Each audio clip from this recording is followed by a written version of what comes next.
Estamos en el domingo 21 después de Pentecostés. Lectura de la epístola del apóstol San Pablo a los Efesios. Hermanos, confortaos en el Señor y en su poderosa virtud, vestidos de la armadura de Dios, para que podáis estar firmes contra las acometidas del diablo, que no es nuestra lucha contra carne y sangre, sino contra los principados y potestades, contra los príncipes de este mundo tenebroso, contra los malignos espíritus que infectan los aires.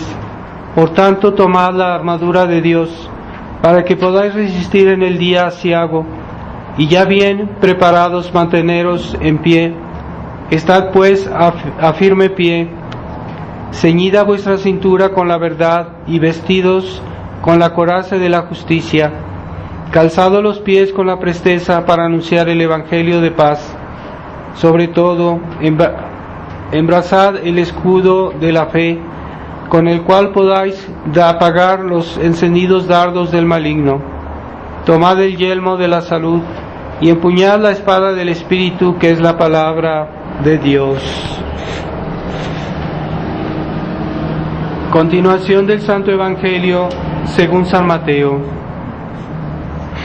En aquel tiempo dijo Jesús a sus discípulos esta parábola: semejante es el reino de los cielos a un rey que quiso entrar en cuentas con sus siervos, y comenzando a tomarlas, se le presentó uno que le debía 10,000 talentos, y no teniendo con qué pagar, mandó su señor que fuese vendido él, su mujer y sus hijos, y cuanto tenía, y así pagase. Mas el siervo, echándose a sus pies, le rogaba diciendo: dame espera, y yo te lo pagaré todo. Compadecido el señor de aquel siervo, le soltó y le perdonó la deuda. Apenas salió este siervo, halló a uno de sus compañeros que le debía 100 denarios, y haciéndole le ahogaba, diciéndole: paga lo que debes. Arrojóse a sus pies el compañero y le rogaba, diciendo: dame espera y te lo pagaré todo. Mas él no quiso, sino fue y lo echó a la cárcel hasta que pagase la deuda. Viendo los compañeros lo que pasaba, se entristecieron mucho, y fueron y le contaron a su señor todo lo sucedido. Entonces le llamó su señor y le dijo: siervo malo, toda la deuda te la perdoné porque me lo rogaste. ¿No era pues razón que tú también te compadecieses de tu compañero, como yo me compadecí de ti?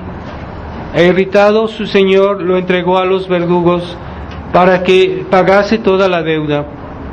Así hará también con vosotros mi Padre Celestial, si cada uno de vosotros no perdona de corazón a su hermano. Antes de comenzar, les pido sus oraciones por Alan, que va a hacer su primera comunión, y que pues es el primer encuentro con Jesús que tiene, y le vamos a pedir a Dios que Dios le dé la fidelidad a esa gracia que va a recibir hoy, que no sea solo hoy, sino siempre él, un hijo fiel a Jesucristo.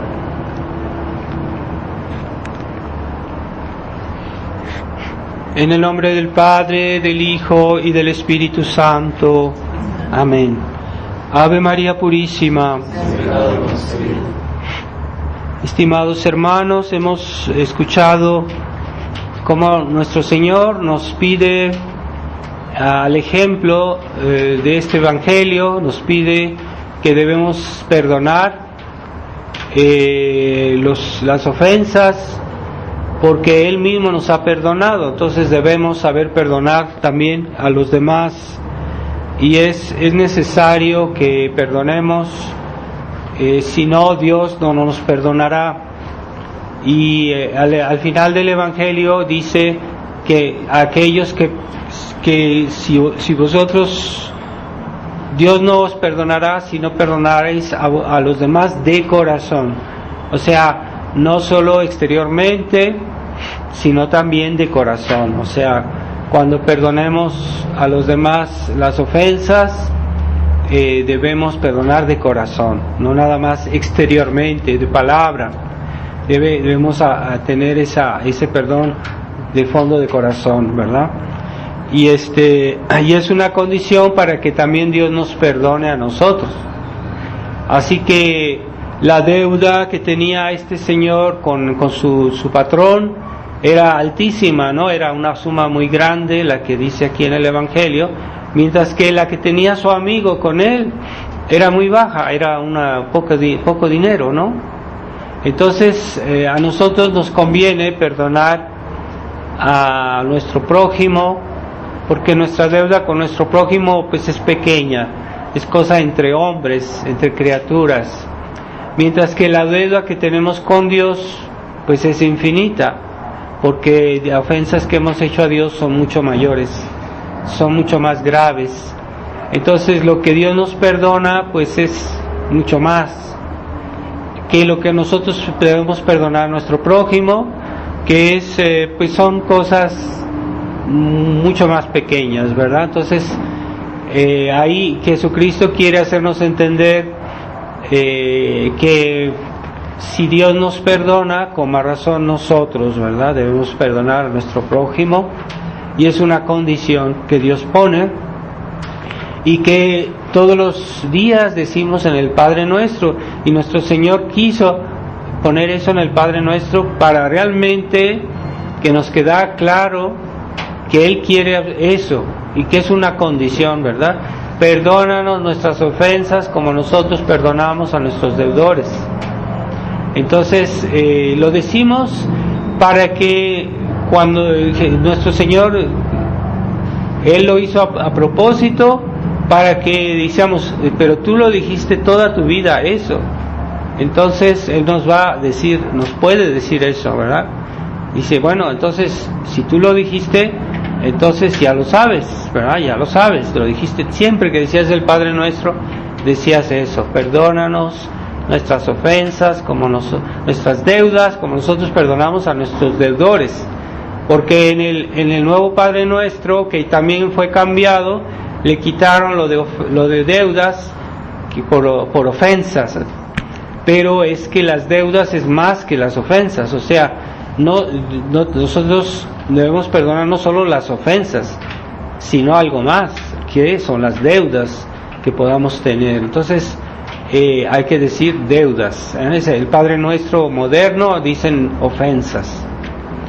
Entonces tenemos una deuda con Dios de gratitud, porque todo cuanto tenemos Él nos lo ha dado, e incluso nuestras obras que hemos hecho nosotros también se las debemos a Él, porque Él nos da la gracia a cada instante para hacer el bien.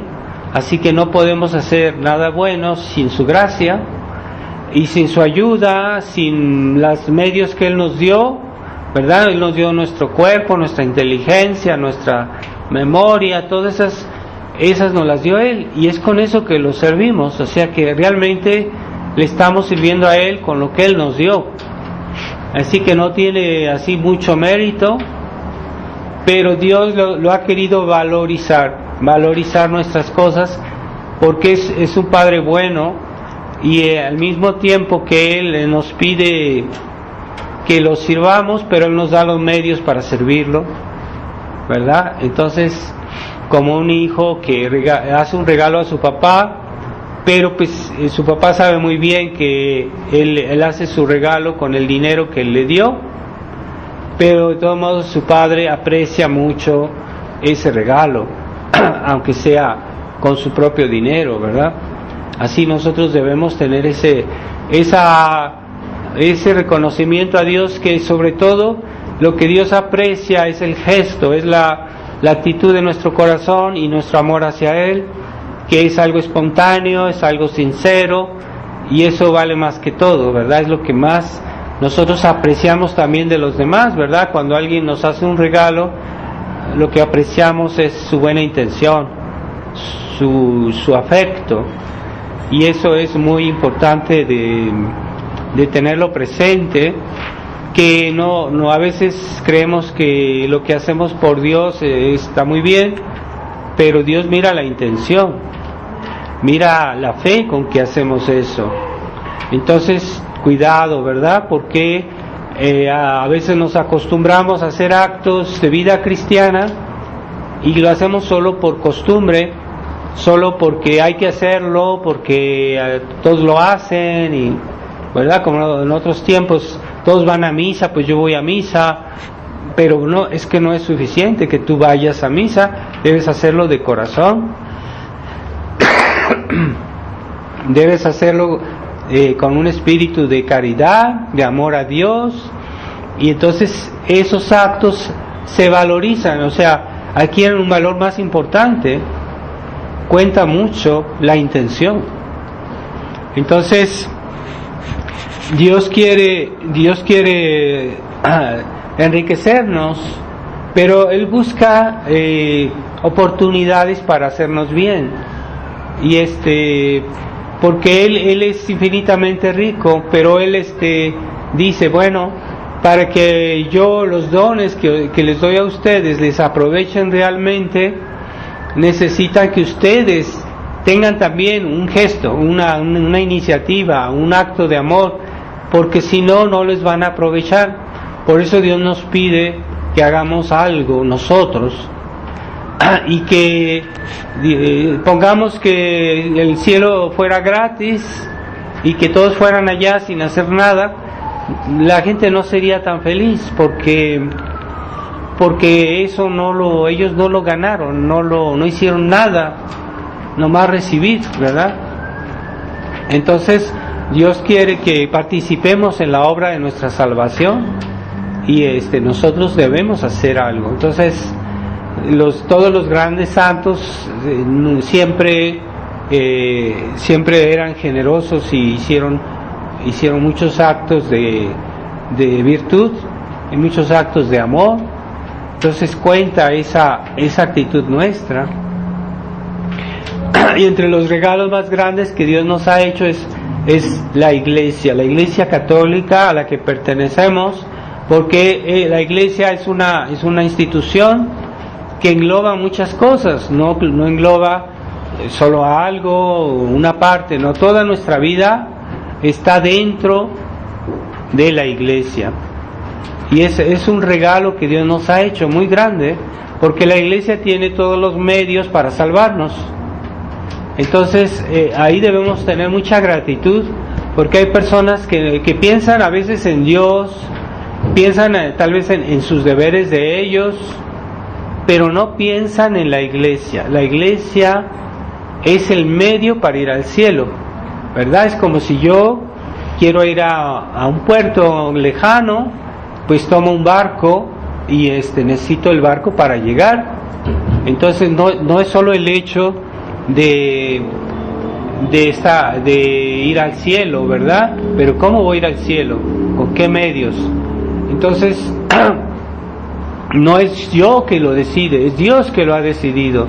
Entonces para ir al cielo hay que estar en la Iglesia, y en la Iglesia hay todos los medios para por ejemplo, para recibir la gracia, para que en el bautismo, para que nos santifiquemos, para que hagamos obras meritorias que siempre van acompañadas de la gracia. Entonces que nosotros seamos miembros de la Iglesia, pues es un gran regalo de Dios, ¿verdad? Hay muchas personas que no tienen esta gracia, que no tienen esa ventaja de poder estar en servir a Dios, porque lo que hacemos por Él tendrá toda una gran recompensa, hasta la mínima acción, hasta la mínima cuando hagamos una señal de la cruz, cualquier obra que hagamos en nombre de Dios, por el servicio de Dios, pues tendrá una gran recompensa. Entonces, pero todo esa gracia no se puede recibir fuera de la Iglesia. Es que la Iglesia es algo muy importante, y en la historia todos los herejes, los enemigos de Dios, los enemigos de Jesucristo, los enemigos siempre atacaron siempre a la Iglesia. La Iglesia porque sin la iglesia no se puede uno salvar. Entonces, en la iglesia recibimos el bautismo, en la iglesia recibimos el perdón de nuestros pecados, después del bautismo nos puede pasar un pecado. También en la iglesia recibimos esas gracias que hacen que pues crezcamos en el mérito, en los méritos para tener un cielo más perfecto, mejor.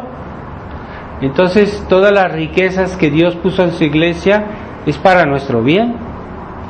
Entonces si vemos en el catecismo, ¿verdad? El catecismo está dividido en varias partes. Entonces la primera parte es lo que hay que creer. Y si vemos el catecismo San Pío X, por ejemplo, dice la primera parte del catecismo nos explica todas las riquezas de la iglesia, ¿verdad? Entonces la primera parte del catecismo explica todo lo que hay que creer, todas las verdades que hay que creer, ¿verdad? Después todas las cosas que hay que practicar, que hay que hacer, que son los mandamientos, ¿verdad? Los mandamientos. Porque también Dios nos pide ciertas obras para salvarnos. Después están todo lo que hay que recibir, que son los 7 sacramentos, ¿verdad? Que nos dan la gracia de Dios, ¿verdad? Y que son muy importantes para salvarnos, porque sin la gracia pues no podemos salvarnos. Después hay la parte que habla de todo lo que hay que decir, y son las oraciones del cristiano, ¿verdad? En el catecismo explica cómo se deben decir y cuáles hay que decir, y etcétera, y por qué, etcétera. Entonces las condiciones para que las oraciones sean escuchadas. Entonces, pero démonos cuenta que en el catecismo siempre en primer lugar se pone las verdades que hay que creer. ¿Por qué es tan importante esas verdades que Dios nos enseñó y que nos transmite por medio de la iglesia? Y cuando nosotros decimos el credo, estamos haciendo profesión de fe en esas verdades. Necesitamos de esas verdades para poder hacer lo demás. Por eso hay un orden. Primero lo que hay que creer. Entonces los 10 mandamientos son después, los 7 sacramentos son después, las oraciones del cristiano son después. ¿Por qué primero los verdades que hay que creer? Porque si no creemos primero no podemos hacer lo demás. Una persona que no cree no puede rezar, no puede recibir los sacramentos, no puede ir a misa. Una persona que no cree tampoco va a practicar los 10 mandamientos. Entonces es muy importante primero creer. Entonces, ¿por qué la iglesia siempre nos advirtió mucho contra las herejías, contra los herejes? Porque cuando uno destruye la fe, también destruye lo demás, y todo se cae, todo se destruye.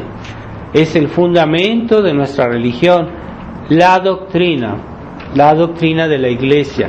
Entonces en el credo que dicen, pues Dios, yo creo que en un Dios todopoderoso que creó el cielo, que creó las cosas, que yo creo en Jesucristo que vino a salvarnos, creo en el Espíritu Santo, la acción del Espíritu Santo en la iglesia. Entonces si yo no creo, pues es vano que yo vaya a misa, porque pues, ¿para qué voy a misa? No creo que está Jesús en la Eucaristía, no creo que está Jesús en la hostia, en la misa, pues no tiene caso. Entonces de ahí se ve que la fe, la doctrina de la iglesia es lo primero, y esa es un defecto que los católicos, muchos católicos han adquirido, de pensar que nuestra religión consiste solo en las oraciones, porque hay personas que son buenas y que son piadosas y que dicen sus oraciones todos los días, que van a misa y que tratan de ir a misa lo más que puedan, pero eso no es suficiente. Antes de eso está la fe, está la doctrina de la iglesia, la enseñanza. ¿Por qué yo voy a misa? Pues porque la misa, nuestra fe nos enseña que la misa es el sacrificio de Jesucristo, que se renueva cada vez que se dice. Pero es mi fe que me lo dice. Yo no voy a la misa porque me gusta que haya bonita música o que haya una bonita ceremonia. Pues es puro exterior, el aspecto exterior. ¿Por qué vamos a misa? Es porque la misa, sabemos, nuestra fe nos dice que ahí se renueva el sacrificio de Cristo y que en la hostia está presente Jesucristo con su cuerpo, sangre, alma y divinidad. Eso lo dice el catecismo. Entonces, eso es nuestra fe. Pero si yo destruyo la fe, yo voy a destruir lo demás. Entonces ya mi religión ya no es atractiva porque no hay interés. ¿Por qué? ¿Por qué yo voy a rezar? ¿Por qué yo voy a ir a confesarme? Porque primero tengo que hacer la base, que es la doctrina de la fe. Entonces es algo que yo pienso que antes del concilio muchos católicos eran muy piadosos, eran buenas personas, tal vez no hacían muchos pecados, iban a misa, pero no le daban tanta importancia a la doctrina de la fe. Entonces, cuando vino el Concilio Vaticano II, vinieron a desmantelar nuestra fe, a destruir. Es como si, por ejemplo, hay un edificio y yo empiezo a destruir, le quito las ventanas, le quito esto, y poco a poco no queda nada, ¿verdad? Entonces toda nuestra religión está fundamentada en la doctrina. Está fundamentada porque yo creo en la iglesia, pues porque Jesucristo vino al mundo y la fundó, y Él murió porque todas las gracias que hay en la iglesia vienen de la pasión de Cristo. Pero es que si yo no sé eso, yo voy a ir a la iglesia nomás como un borreguito, ¿verdad? Porque todo el mundo va y que me gustan las procesiones, a mí me gustan las oraciones, los cantos, y eso es pura exterioridad. Y no es suficiente, hay que ver el fondo de las cosas. Entonces, los enemigos de Dios que quieren destruir la iglesia saben muy bien que para destruir la iglesia hay que destruir la doctrina.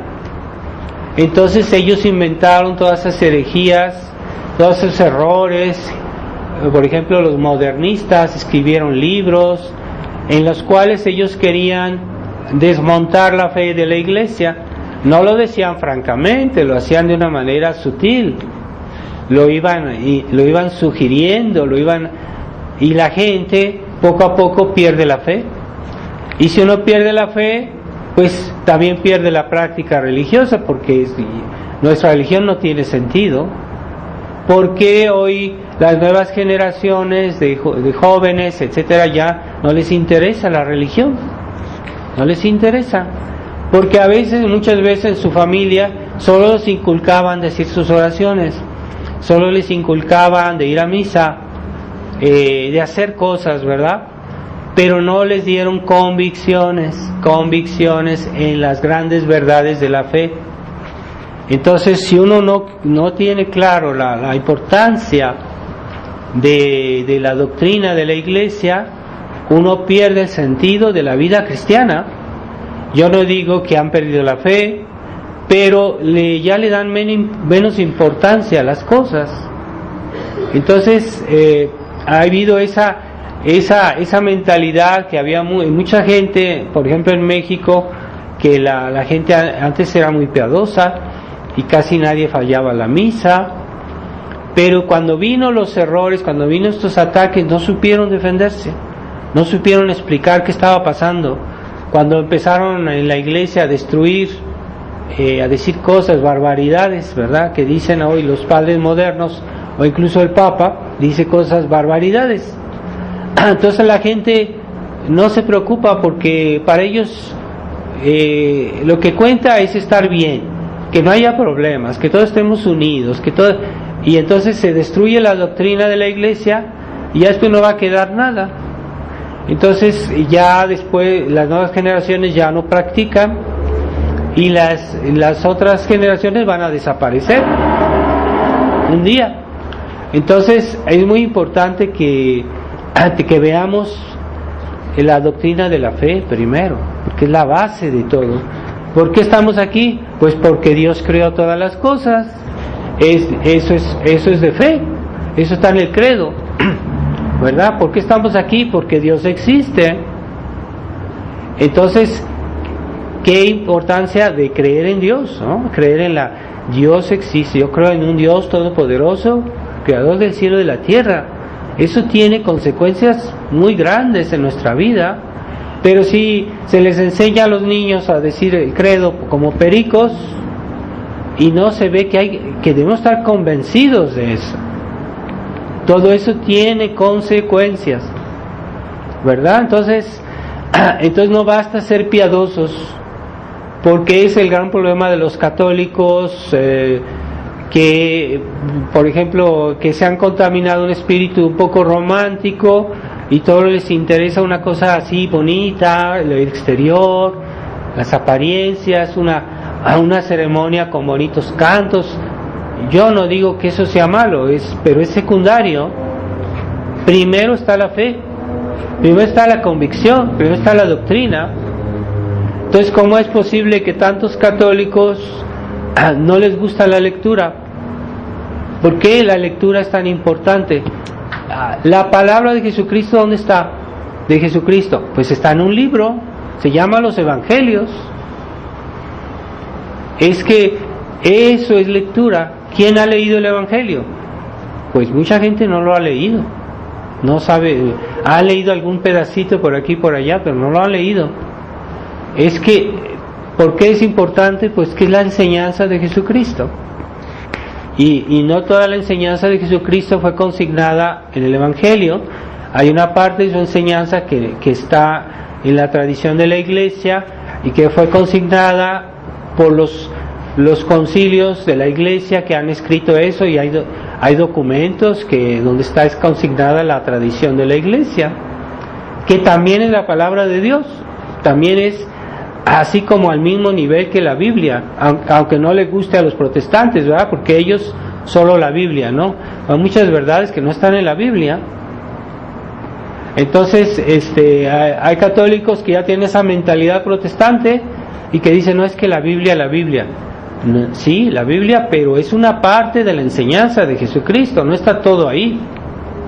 Hay cosas que no están en la Biblia. Pero ¿dónde están? Están en las enseñanzas de los concilios que ha habido a través de la historia de la Iglesia. Ahí está la enseñanza de la Iglesia, que no es otra cosa que la enseñanza de Jesucristo. Simplemente la Iglesia repite lo que Jesucristo dijo, lo transmite, lo transmite a través de los siglos. Entonces esa tradición está consignada por ejemplo, el catecismo. Hay gente que ve como con desprecio el catecismo, pero en el catecismo es el resumen de toda la enseñanza de la Iglesia sobre las grandes verdades de nuestra fe. Por eso es tan importante el catecismo. Pero el catecismo, es como más sencillo, más resumido, más simplificado para que los niños lo entiendan. Pero cuando una persona adulta lee bien, con atención el catecismo, hay mucha densidad, hay mucha enseñanza ahí, se puede reflexionar sobre todo eso, pero muchas veces lo ven así como que con superficialidad, no les interesa, es que eso es para niños, ¿no? Entonces es un error decir eso, es muy grave. Es así como el credo, todos lo sabemos, pero el credo se pueden escribir libros para explicar el credo, porque hay mucho que decir. Entonces el credo es como un resumen, pero ahí está todo, pero hay que explicarlo entonces hay libros.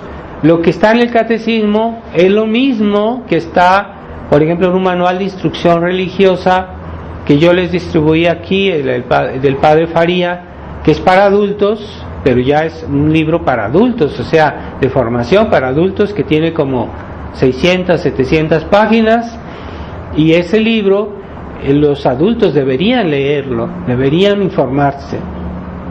Y eso mismo que está en el catecismo y en estos libros de instrucción religiosa, pues son lo que estudian los sacerdotes en el seminario, pero mucho más explicado todavía, y esos son los manuales de teología. La teología de la Iglesia es la explicación de la fe, pero mucho más detallado, mucho más profundo, mucho más interesante. Entonces la teología de la Iglesia es muy importante, ¿verdad? Entonces lo que dicen los teólogos no son teorías, no son invenciones suyas, son la explicación de la enseñanza de Jesucristo, ni más ni menos, pero explicada por la Iglesia, explicada por los santos, porque los concilios nos explicaron algo, pero también los santos, en los escritos de los santos. A ver, ¿a quién le gusta leer los escritos de los santos? ¿Verdad? ¿A quién le gusta leer los escritos de, por ejemplo, San Alfonso de Ligorio? Que son libros más accesibles, pero es un santo que explica muy bien las verdades de la fe. Pero hay gente que no le gusta la lectura. Entonces, así el católico siempre permanece a un nivel de piedad, o sea, mi rosario, voy a decir la misa, está bien, son cosas muy buenas, pero lo principal es la doctrina, es la base de todo. Entonces nuestro primer combate, ahora que estamos luchando por la tradición, es el combate doctrinal. Y es lo que hizo, por ejemplo, San Pío X. Lo primero que hizo cuando llegó a ser papa, pues él comenzó a condenar el modernismo. Él no dijo, es que vamos a hacer una ceremonia muy bonita, vamos a hacer procesiones, vamos a hacer esto. No, lo primero que él hizo fue combatir el modernismo, porque el modernismo está destruyendo la doctrina de la Iglesia, la enseñanza. Entonces, si yo vacío a la Iglesia de sus convicciones, pues ya no queda nada. Entonces todo se destruye, todo se cae a pedazos. Entonces, ¿por qué hoy la Iglesia están destruyendo todo? Ahora ya el Papa está como diciendo, bueno, los homosexuales ya los pueden casar si quieren, los sacerdotes. Es escandaloso, es herético decir eso, porque si vemos la Biblia, en la Biblia siempre se condenó ese pecado. ¿Por qué Dios castigó a Sodoma y Gomorra? Por ese pecado de homosexualidad, etcétera, etcétera. Y por eso se calcinó esa ciudad, la calcinó el fuego. Tanto Dios odia ese pecado. Entonces eso está en la Biblia. Y entonces hoy el Papa ya está hablando de muchas cosas que son realmente contra nuestra fe. Pero hay gente que dice, no, es que es el Papa, que etcétera, pero nomás ven un aspecto de una cierta piedad, un cierto respeto al Papa, pero ya no ven que antes de eso están nuestras convicciones. Entonces, un buen católico no es solo aquel que reza, o aquel que hace tal vez una obra de misericordia, pues algo bueno, sí, claro que sí, tiene compasión de su prójimo. No, primero el que es buen católico, primero, antes que todo, es alguien que tiene convicciones. ¿Convicciones en qué? En la doctrina, la enseñanza, en los principios de nuestra fe. Esa es una persona que es realmente católica. Entonces, antes que nuestra piedad está nuestra fe. Y sin la fe, la piedad no tiene sentido. No tiene sentido. O lo pierde, o lo va perdiendo. Entonces, por eso, nosotros en la tradición insistimos mucho en eso, ¿verdad? Y de hecho, todos los papas insistieron en eso. Solo a partir del Concilio Vaticano II ya se ve la cuestión doctrinal como algo muy secundario. Lo que cuenta es que todos seamos amigos, que todos estemos, que haya paz, que haya... No, cuidado, porque Dios pide primero la fe. Y el pecado contra la fe es digno del castigo del infierno. Quiere decir que es muy importante la fe, ¿verdad? Primero creer para poder amar. No podemos amar si no creemos. ¿Cómo voy a amar algo que no conozco? ¿Cómo voy a servir a Dios si no sé que existe Dios? O que Dios dijo hagan esto o no hagan esto. Entonces es nuestra doctrina, la fe, que nos lo dice. Por eso hay que tener las ideas claras. En un tiempo de confusión se impone que debemos conocer nuestra religión mejor, que debemos inculcar a los niños no solo ser buenos, como dicen, es una bondad sentimental. Es que sé bueno, pórtate bien, no hagas travesuras. No, ya los niños pueden tener convicciones. Yo he visto a ciertas familias de la tradición que inculcan a los niños la fe, y que los niños tienen convicciones y que están al tanto de muchas cosas porque sus papás les hablan de eso. Entonces son niños que tienen espíritu de combate, tienen espíritu de lucha, y porque saben que hay una lucha, ¿verdad? Y en otros tiempos había más todavía ese sentido de la doctrina, de la fe, de la defensa de la fe. ¿Qué es la defensa de la fe? Es la defensa de la doctrina de la iglesia, ¿verdad? Es lo mismo. Entonces, cuando uno lee las historias de los cristeros, incluso niños que eran muy valientes y que los mataban porque ellos no querían aceptar que Cristo no era rey. Pues es una doctrina, que Cristo es rey, es doctrina. ¿Por qué? Porque es Dios. Jesucristo es Dios. Entonces, porque es Dios, es rey, es normal. Pues eso nos lo enseña la doctrina de la iglesia, nos lo enseña el catecismo. Y los niños daban su vida por eso. Entonces, todavía en otros tiempos había una noción más clara de las cosas, y la gente, incluso los niños, sabían que era su fe primero. Primero su fe antes que su piedad, que sus oraciones o que cosas exteriores, ¿verdad? Entonces hay casos, por ejemplo, que niños no dejaban pasar los coches y decían, no te dejamos pasar si no dices viva Cristo Rey, y ya el que estaba en el coche decía viva Cristo Rey y ya lo dejaban pasar. Pero una manera de manifestar su fe en que Jesucristo es Rey, ¿verdad? Y esos niños lo hacían espontáneamente, pero no era sentimental, era una convicción, era una idea, una doctrina. Entonces eso es lo que debemos defender hoy, es la doctrina de la iglesia. Y por eso mucha gente no entiende la tradición, porque para ellos dicen, no, es que yo voy a misa, ¿qué más necesito? Y no ven que el combate doctrinal es primero. Antes que decir, es que yo voy a un lugar que hay misa, que hacen cantos y que vamos a hacer una procesión, que no sé qué, todo bonito, pura exterioridad. Pero el fondo de la cuestión siempre son nuestras convicciones.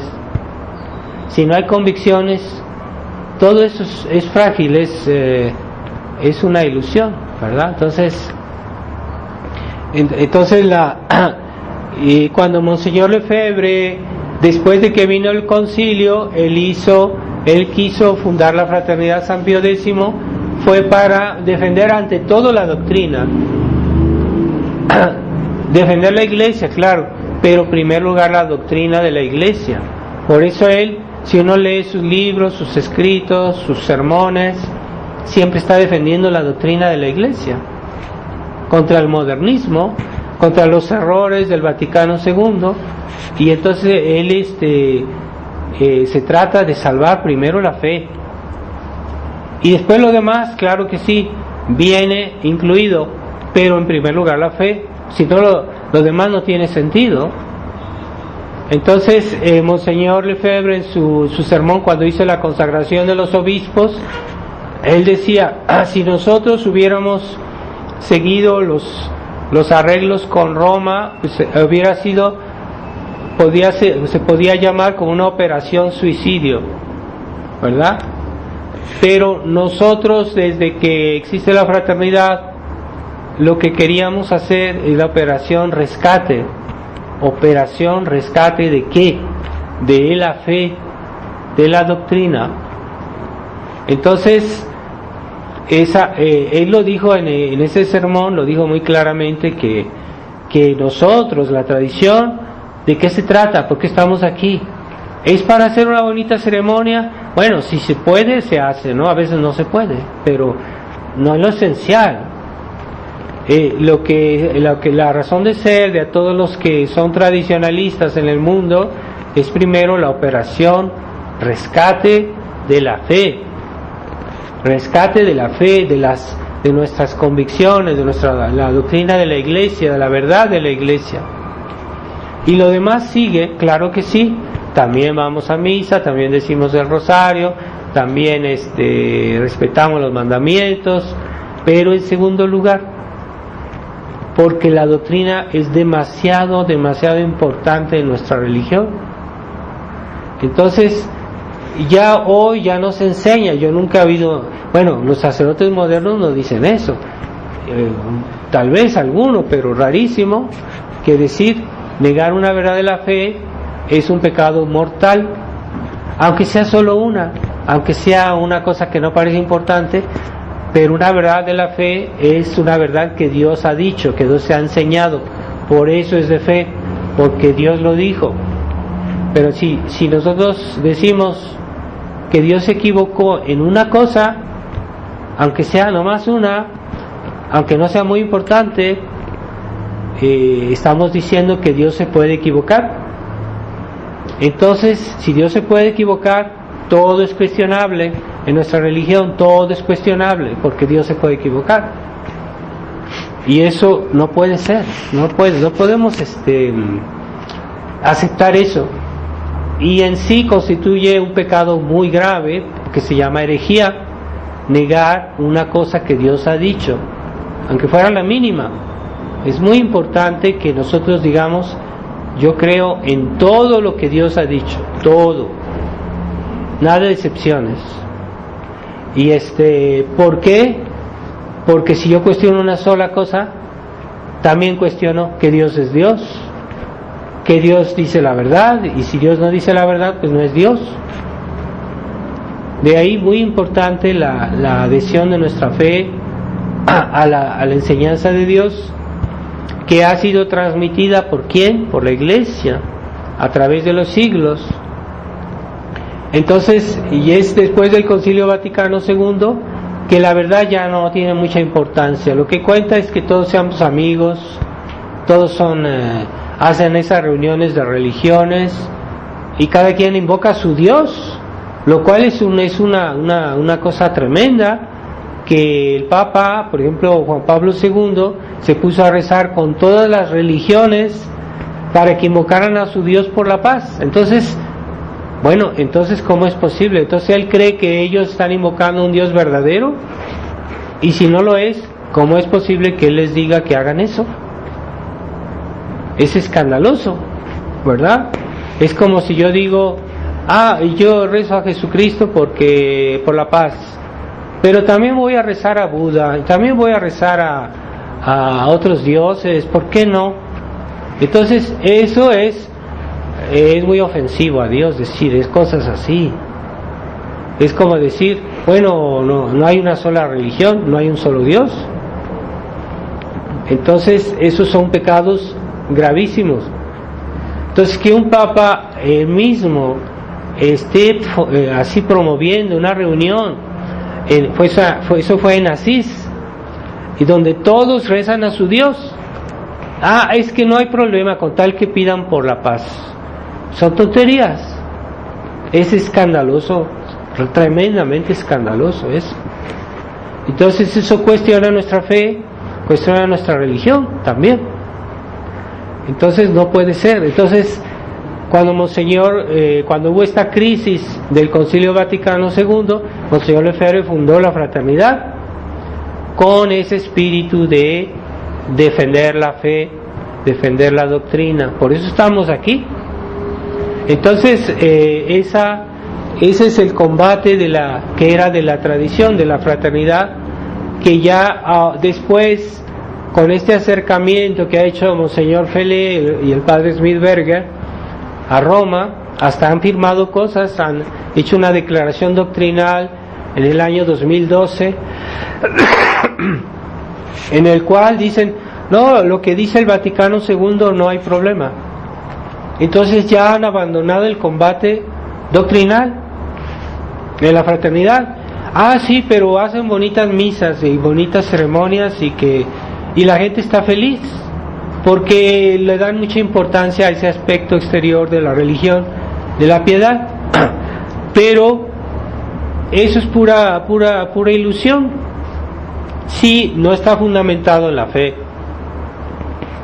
Entonces es estar jugando con el diablo.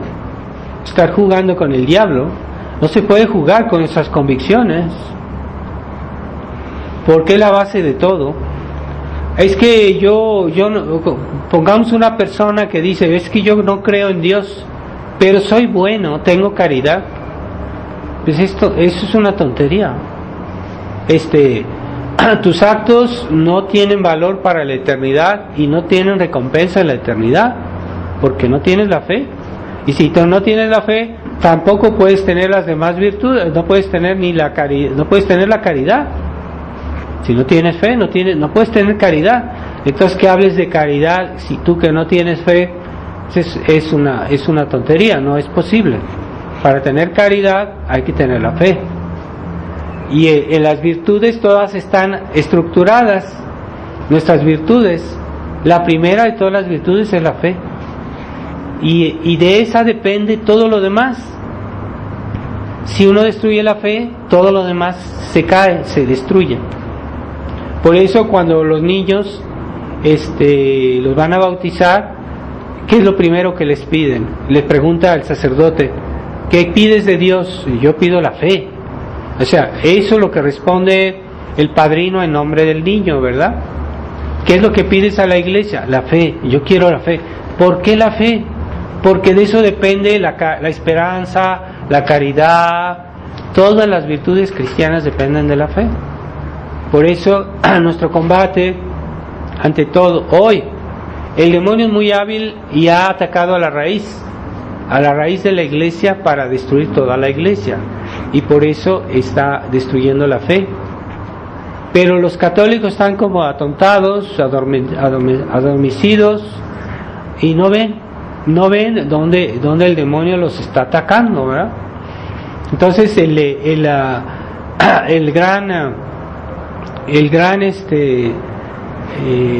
la gran reacción que Monseñor Lefebvre propuso es primero la fe, primero la doctrina, y regresar a la tradición, pero la enseñanza de la tradición, la enseñanza de la iglesia, la enseñanza de todos los papas de 2000 años, y no estos que últimamente que han hecho esa moda del Vaticano II, que es una moda que pasará, porque la iglesia no puede ser destruida y la iglesia permanece, pero primero la doctrina. Y para que aquellos que tienen todavía dudas de esto, Jesucristo es la imagen del Padre, digamos, el Verbo es la imagen del Padre y es la verdad. Por eso decimos que Jesucristo es la verdad divina, la verdad en persona. Entonces, ¿qué es esa verdad? Pues es la expresión del Padre. Lo que es el Padre es el Hijo y el Espíritu Santo, pero el Verbo es la verdad del Padre, es la doctrina del Padre. O sea, cuando decimos Dios Dios no solo dice la verdad, Dios es la verdad, es la verdad. ¿Qué es una verdad? Pues es doctrina, es una enseñanza. Entonces la doctrina de la Iglesia finalmente se fundamenta en la existencia del Verbo, en la vida interior de la Santísima Trinidad, De ahí viene nuestra doctrina, de nuestra verdad, la enseñanza de la Iglesia viene de la verdad de Dios, de Dios Hijo, del Verbo eterno. Entonces, la verdad del Hijo existe antes que el mundo, que el universo, porque antes de crear el universo solo estaba la verdad divina. Es tan importante la verdad a ese punto, ¿verdad? Entonces, la verdad de Dios es anterior a lo que Jesucristo hizo aquí en la tierra cuando vino, porque Él vino a salvar el mundo y murió por nosotros, hizo la iglesia, hizo la misa, y la misa antes no existía. Jesucristo hizo la misa para ayudarnos, para ir a la verdad, porque la verdad de Dios es más importante que la misa. De hecho, la misa es algo creado, porque antes no existía la misa, pero la verdad sí. La verdad divina siempre existió, y no es que está en Dios, es Dios. Dios es la verdad y es eterna, esa verdad es eterna. Entonces, por eso los católicos deberían ser más doctrinales, porque la doctrina es la exposición de la verdad. La doctrina de la Iglesia es la verdad de Dios. Entonces es más importante conocer nuestra religión que lo demás, porque lo demás ni siquiera lo haríamos, o no lo haríamos bien, si no tuviéramos fe primero. Ahí está, ¿verdad? Entonces ahí es el problema en México, y yo pienso no solo en México, en otros lados también, de que antes del concilio, uno de los problemas que había antes es que se había hecho de nuestra religión algo muy sentimental y que era muy aparente. O sea, las cosas que eran buenas, por la misa, los sacramentos, son cosas buenas, pero no se explican en sí mismos. Hay que fundamentarse en la doctrina, por eso hay que conocer nuestra religión. No basta decir, es que yo no mato a nadie, yo no robo, yo no miento. No es suficiente. No basta decir, es que yo digo mi rosario, yo voy a misa, yo practico. No es suficiente. Hay que tener convicciones antes. Y la raíz de la caridad, o sea, ¿por qué yo amo a Dios? Porque yo lo conozco. ¿Y cómo lo conozco? Por la fe. Entonces la raíz del amor también es son las convicciones, son la doctrina de la Iglesia, y a fin de cuentas es la verdad divina. Entonces, ¿por qué digamos entre el Padre y el Hijo, la consecuencia de que el Padre se conoce de toda eternidad? Pues es el Hijo. El Hijo es la verdad del Padre, pero el Padre y el Hijo se aman de toda eternidad, y la consecuencia de ese conocimiento es el Espíritu Santo. Entonces el Espíritu Santo, que es el amor de Dios, es la obra del conocimiento, viene del conocimiento que el Padre y el Hijo tienen entre sí. Entonces el Espíritu Santo de toda eternidad es la expresión del amor del Padre y del Hijo. Pero ¿por qué amor? Porque viene del conocimiento que el Padre tiene de sí mismo, y ese conocimiento es el Verbo. Y el conocimiento, el amor que tiene, esa relación que hay entre el Padre y el Hijo, es una relación de conocimiento y de amor, pero primero de conocimiento. Entonces, queremos amar bien a Dios, debemos conocerlo. Queremos practicar bien nuestra religión, debemos conocerla. Eso viene antes. Entonces debemos pensar en eso. Entonces ahorita la fraternidad se está metiendo en un grave problema, porque quieren hacer acuerdos con Roma, haciendo abstracción de la doctrina, por lo menos poniéndola en un segundo plano. Pero no hay derecho a hacer eso, no tenemos derecho a poner nuestra fe en segundo plano, siempre es en primer plano, siempre. Entonces sí, pero ya no vamos a criticar el concilio, ya no vamos a denunciar los errores del Papa Francisco, ya no vamos, sí, para que nos den permiso de hacer esto, que nos den permiso de decir la misa, que nos den permiso. Y no podemos callar ese combate de la fe, ese combate de la tradición, debemos denunciar. Y cuando ya esos tradicionalistas, acuerdistas, lo primero que hacen es bajarle el volumen a la denuncia de los errores del Vaticano II, y eso es compromiso, y eso es disminuir la verdad. Yo no digo que de un día para otro nieguen todo, pero es algo que se va incrementando, y es el curso normal de las cosas. Cuando uno ya hace un compromiso, a veces eso va solito agravándose. Así que no tenemos derecho a jugar con esas cosas, y en la fraternidad se ha visto hasta dónde puede llegar eso, y hay un compromiso doctrinal que digan que no, pero ese documento que Monseñor Felé firmó en el 2012, ahí hay un compromiso doctrinal con los errores del Vaticano II, está clarito, está muy bien, digamos muy mal, pero está muy claro, ¿no? Ahí dice que él no él acepta la nueva misa y acepta mil cosas, ¿no? Entonces son varios puntos que él acepta, y es escandaloso. Entonces, en la hojita que hicimos el padre Giuco y yo últimamente, esa posición doctrinal, que les distribuimos esa hojita, pues ahí está explicado eso, ¿verdad? Entonces léanla con atención. Pero el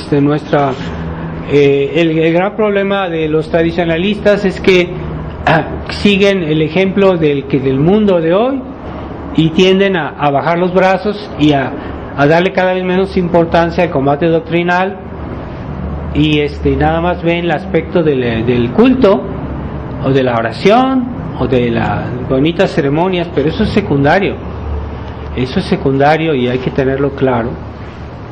Y por último quería hablar de aquí tenemos a Alan, que va a hacer su primera comunión. Pues también él también, para comulgar, él lo hace como un acto de fe. No solo es un acto de amor, es recibir la Eucaristía, pues es un acto de amor muy, muy grande, pero está fundamentado en la fe. Entonces yo amo porque yo creo, y yo amo a Dios, yo amo su bondad porque yo creo que Él es bueno, ¿verdad? Y yo amo su grandeza porque yo creo que Él es grande. Entonces siempre la fe está en todo acto de la vida cristiana, siempre está presente, siempre está fundamentada en una verdad. No podemos amar lo que no conocemos, y no podemos tener un amor profundo si nuestra fe no está bien aferrada, está fuerte, ¿verdad? Como esos cristeros que ya ahorita ya se ha perdido en México el espíritu cristero, ya la gente se ha vuelto liberal, se ha vuelto sentimental, ya no hay espíritu cristero. Los cristeros tenían fe, una gran fe, no era esa fe que hoy se dice que en realidad es un sentimiento, que no es una convicción. No, la verdadera fe es una convicción. Y el concepto modernista de la fe es que la fe es un sentimiento, y ya muchos católicos piensan que es así. Son modernistas y no se dan cuenta. No digo que sea por maldad, pero están engañados o están desorientados, no saben. Entonces hoy, para conocer el problema de la iglesia, pues hay que leer. Hay libros que explican todo esto, de Monseñor Lefebvre. Yo también trato de difundirlos, se pueden conseguir, y hay que saber qué pasa, por qué todo esto. Entonces es una cuestión, en primer lugar, a nivel de la doctrina, de la fe, y eso se estudia, no es así puramente, es que yo voy a misa, ya soy tradicionalista. No es suficiente, no basta. Puede ser un tradicionalista muy superficial, porque nada más ves el aspecto de culto, que no es suficiente. Entonces le pedimos hoy a la Virgen, en este mes del Rosario, pidámosle a la Virgen que ayude a Alan a aprovechar bien su comunión y sobre todo a ser fiel a las gracias que va a recibir hoy. Y esas gracias son un tesoro que se puede desperdiciar, se puede tirar si no se cuida. Entonces, como todo, ¿verdad? Si yo tengo algo, una propiedad, pues yo la cuido y me va a durar. Pues también los tesoros de la vida espiritual hay que cuidarlos, hay que incrementarlos, hay que fomentarlos para que crezcan y que no sea solo una primera vez y ya, sino siempre, ¿verdad? Que la comunión que hoy Alan va a hacer con amor, con fervor, sea siempre así toda su vida, para que esa gracia que recibe hoy aumente cada vez más a lo largo de toda su vida, o que no se vaya a parar o a retroceder, ¿verdad? Porque cuando una persona abandona sus buenas obras y se va al pecado, pues pierde lo que había construido y retrocede. No solo ya no avanza, sino que retrocede. Y a veces el estado es peor de una persona que peca, es peor que porque antes estuvo mejor, y se pone una cosa más grave, ¿no? El pecado de una persona que recibió más gracias de Dios se vuelve más grave porque recibió más gracias. Entonces hay que tener cuidado. Esa fidelidad es para todos, y yo lo que les deseo es que crezcan siempre en el amor de Dios y van a estar construyendo una vida eterna mucho más feliz, y es para siempre. Así que esta vida es una ilusión porque parece larga y se acaba, y así han pasado muchas generaciones antes de nosotros que también tenían la ilusión que la vida siempre iba a durar, y no es cierto, porque todas esas generaciones desde la creación del mundo pues ya han desaparecido, ya no están aquí, nadie está de esas personas, y nosotros va a ser igual. Pero en esta vida tenemos también la ilusión, la percepción de que este mundo va a durar siempre, no, que esta vida va a durar mucho tiempo, y no es cierto. A veces abruptamente se acaba. Mucha gente que muere y no se lo esperaba, etcétera, ¿verdad? Entonces no desperdiciemos esta vida y tengamos sentido de lo que es más importante en nuestra religión. Vamos a pedirle especialmente a Nuestra Señora que le dé a Alan la fidelidad y a nosotros también. Entonces vamos a pedir esta gracia. En el nombre del Padre, del Hijo y del Espíritu Santo. Amén. Ave María Purísima.